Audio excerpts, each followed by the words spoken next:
Қайырлы күн. Бүгін біздің талқылайтын, шолу жасайтын кітабымыз Әзілхан Нұршайықовтың «Махаббат қызық мол жылдар» кітабы. Әрине классикалық шығармалардың бірі, классикалық туынды. Бірақ менің айтқым келгені, осы шығарманы көп оқырмандар Ербол мен Меңтайдың махаббаты деп фокусты тек қана бір махаббатты мадақтау, екі жастың арасындағы адал сезімді бір әспеттеу, бір сонымен ғана қойып қоятын сияқты, иә, махаббатқа баса мән беріп, баса назар аударып. Бірақ мен бүгін айтқым келгені, автордың қозғаған, Әзілхан Нұршайықовтың көтерген басты мәселесі ол әйелдер теңдігі, яғни гендерлік теңдік. Ол бір қоғамдағы бір нәубет секілді болды ғой. Тіпті қазіргі таңда да біз толығымен біз арылған жоқпыз ол дерттен, яғни әйелдің басына түскен ауыртпашылықтан деп айта аламын. Бұл роман мен үшін сол 20 ғасырдың басындағы қазақ жазушыларының әйел тағдырын баяндайтын романдарының жалғасы іспетті. Ол кезде ашық, жаңағындай патриархалды қоғамды әйелді езіп жаншитын, қор көретін бір ұстанымдар, бір ережелер болған. Соны сынап көптеген авторлар бізге романдар жазып қалдырды. Оның ең алғашқысы бірегейі деп айтуға болады, ол Бақытсыз жамал. Одан кейін Жүсіпбек Аймауытовтың Ақ білегі бар, тіпті Ғабит Мүсіреповтің Ұлпаны бар. Ол жерде де мысалы әйел мәселесі, әйел тағдыры суреттеледі, сипатталады. Содан кейін Қалыңмал, Спандияр Көбеевтің мысалы, немесе ол Бейімбет Майлиннің Шұғаның белгісі, ол жерде тіпті мынандай сөздер келтірілетін, жаңағы Шұға тіпті хаттанмайтын дейді, мысалы алтын басты, сұлу, мінез десе мінез, көркем мінезді, керемет қыз, сүйгеніне қосыла алмады, сол хаттың өзін әдемі танитын дейді. Ол қызды неге оқытпады? Мысалы кезінде байдың қызы болса, мысалы керемет мұғалімге ғашық болады, бірақ екеуі қосыла алмайды, аяғында күйіктен өледі. Мысалы Бақытсыз жамалды Нұржақып Дулатовтың, ол жамал айдалада адасып өледі боранды түнде, сүймегеніне бір инвалид жаңағындай адамға қосылып деген сияқты. Енді ол романдарда 20 ғасырдың басында жазылған. Әрине бұл бір ашық, жаңағы көзге көрінетін теңсіздіктердің мысалдарын келтіріп жазады ғой бізге жазушылар. Ал бірақ Әзілхан Нұршайықовтың заманында біз уже 45-ші жылдан кейін Октябрь революциясы орнаған, сонда кеңес үкіметі бар, конституция бар, әйел тең, білім алуға құқығы бар, хаттануға құқығы бар, университет қабырғасында оқиды. Бірақ дегенмен де біз көріп жатырмыз ішінара әйелдердің қандай зардап шегіп жатқандарын. Мысалы Сәлима, Ерболдың алғашқы сүйген қызы, жүрген қызы, керемет білдей маман, ауыл мектебінің мұғалімі, шал күйеуі бар, Бүркітбай бригадир, содан таяқ жеп отыр. Сол шалдың тамағын істеп, кірін жуып, былайша айтқанда баласын тауып, жаңағы екі бала, екіншісін екі қабат сөйтіп отырып, сол шалдан таяқ жейді. Сол көріністі мысалы Ербол кейіпкер көреді, жаны ашиды, қатты жаны ауырады. Ондай Сәлималар қазіргі таңда біздің Қазақстан мемлекетінде жоқ па? Өзі табыс табады, өзі бала бағады, өзі жаңағындай үйдің отымен кіріп күлме шығады, бірақ тағы да жаманатты болып отырған әйелдер бар. Өкінішке орай, қаншама заңнама болса да. Одан кейінгі мысалы жаңағы Меңтайдың өзі, бір аға сөзінен аттап шыға алмау. Әрине ол қазақи тәрбие, бір қазақи-балық отбасында көрген ағасын сыйлау деген, бірақ ана Тұмажанның әкеліп көрсете салған, өтірік қол қоя салған қағазына сеніп, немесе сол бір қағазды арқау қылып, жаңағындай өз-өзінен қорқып, мен оны бұл сізбен Тұмажанмен қосылмасам, егерде мен оны ағамның аруағын сыйламағаным болар деп, жаңағындай бір дәстүрлерге бағынып қалған сондай бір қызды, әйелді көреміз. Яғни одан аттай алмайды, оған күші жетпейді. Жаңағындай патриархал қоғамдағы бір салт дәстүрлер оны бүйтіп үстінен басып тұр.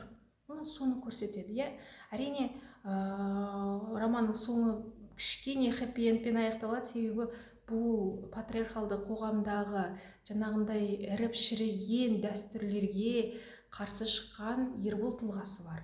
Иә, ер адам ретінде ол меңтайды келіп құтқарады, ол құшағына алады деген сияқты. Бұл жерде әйелдің тіпті тәні де өзіне тиесілі емес, мысалы былай қарасаңыз.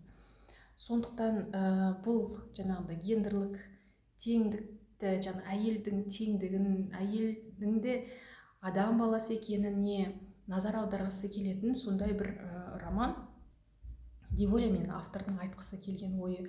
Одан кейін мысалы университетте кейіпкерлер бар, басқа да мысалы Зайкүл сияқты, немесе профессорлар бар, бүйтіп жас қыздарға қырындап, немесе мына Зайкүл деген кейіпкер бар ғой, аяғында кандидат болып кететін, ол етегін көтеріп емтиханнан өтіп кету деген сияқты. Бұл бір жаңағындай ашық түрдегі гендерлік теңсіздік, және бір андай токсичный гендерлік нормалар, токсичный гендерлік қарым-қатынастар деп айта алатын едім. Иә, еркек профессор, студент қыз, әдемі қылмыңдаған студент қыз келіп өзінің жаңағы сұлулығын немесе әйелдігін пайдаланып емтиханнан өтіп кетіп жатыр деген. Бұл біздің күнімізде жоқ па? Әрине бар. Саусағымызбен нұсқап көрсете алмаймыз, бірақ бұны автор сол кезде айтып жеткізген. Яғни ашық түрдегі теңсіздік емес, жаңағындай үсті жабылған, себебі кейбір адамдарға ондай теңсіздік өте наруку дейді ғой, өте пайдалы, соның пайдасын көріп жатыр. Ол профессор болса да, жаңағындай бүркітбай бригадир болса да, мысалы жаңағы қыздардың етегіне көз сүзген, немесе жас қыздардың етегіне көз сүзген кәріс шалдар болса да, им это наруку деген сияқты. Одан кейінгі бір мәселе, бұл жерде кітапта әрине мен таң қалдым, егер шын айтсам оқыған.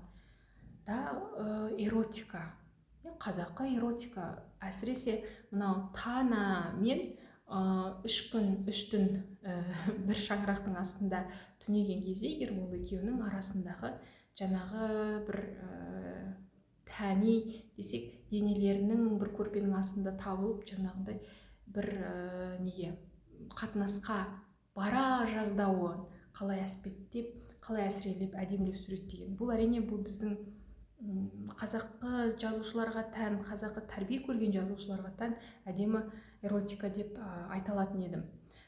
Мен бұны ең алғаш рет бәлкім Ғабит Мүсіреповтің Ұлпан шығармасында көрген болатын. Олар ашық айтпайды, сипаттамайды, бірақ меңзейді, нұсқайды.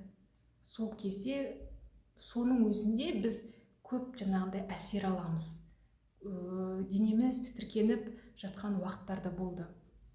Мен тіпті ол жаңағы Тана мен Ерболдың мысалы төсек қатынасына бара жаздау сәттер бар ғой, суреттеледі. Мысалы қыз баланың жаңағы көкірегіндегі мысалы несін, омырауын жауып тұрған лифчик па, қалай тоғылайын, іш киімін шешу процесі, осының барлығы бір андай бір жиіркенішті емес, пошлы емес, бірақ әдемі әсірелеп туралып сипатталған, баяндалған. Мен тіпті есіме жаңағы Харуки Муракамидің әлем таныған норвежский лес деген кітабындағы сол жердегі жаңағы дос қызының басты кейіпкер деді, тура сондай оқиға болады. Өзінің жолдас баласы, оның сүйікті қызы, сол сүйген қызымен бірге болғысы келетіндей, оған ол да ғашық, бірақ өз-өзін ұстауы деген мәселе, сол сахнаны менің көз алдыма елестетті. Екеуінің бір ұқсастығы табуға болады. Егер норвежский лес, Норвег орманы деген кітапты оқитын болсаңыз, Харуки Мураками, баса алмайсыз. Ол жерде де мен тіпті осы махаббат қызық мол жылдарды біраз ұқсататын едім ол кітаптың кейбір сахналарына. Өте әдемі, әдемі тілмен жазылған. Ол эротикадан меніңше біз ұялудың қажеті жоқ. Әлем әдебиетінде бар, жаңағыдай әлем әдебиетінің кітаптарының бетінде жазылған ондай сахналар. Оның үстіне мысалы айтуға болады, анау бар ғой, 50 Shades of Grey, деген сияқты эротика, жиіркенішті эротика емес, бұл жерде кәдімгідей адам баласына тән. Ол жерде адам тіпті миында қосып жатыр, Ербол, иә, өз-өзін тежеуі, одан кейін барып өзінің досын ойлауы, жаңағы қыз баланың, жаңағындай жас қыз баланың тәнінен, сұлу тәнінен бас тарту, адалдық, жаңағыдай достыққа бетін бұруы. Бір керемет сахналардың бірі деп ойлаймын. Екінші эротикалық сахна ол Меңтай екеуінің қосылуы, Майраның үйінде шатырда болып жатқан. Ол жаңағыдай бір-біріне ғашық, ынтық, сағынған екі жанның тек қана тәнімен емес, жанымен де қосылып жатқан, иә, жаңағыдай жұлдызды түннің астында. Ол жерде де бір детально суреттемейді ғой автор бізге, иә, көрпенің астында осындай болды деген сияқты бір жұмбақ сөздермен, жаңағыдай метафоралармен береді, бірақ өте керемет әсерлі шығады. Меніңше бұл тек қана қазақ жазушыларының қолына, осындай қазаққа ұяң тәрбие алған жазушылардың қолынан келетін бір қабілет дейтін едім мен. Себебі бұны біз батыстікіндей ашық-шашық, тұрпайы бір мәнермен сипаттамаймыз.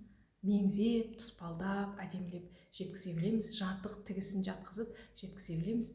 Өте көркем шығады, өте ұнайды. Сол менің бүгінгі сіздерге айтарым. Сау саламатта болыңыздар.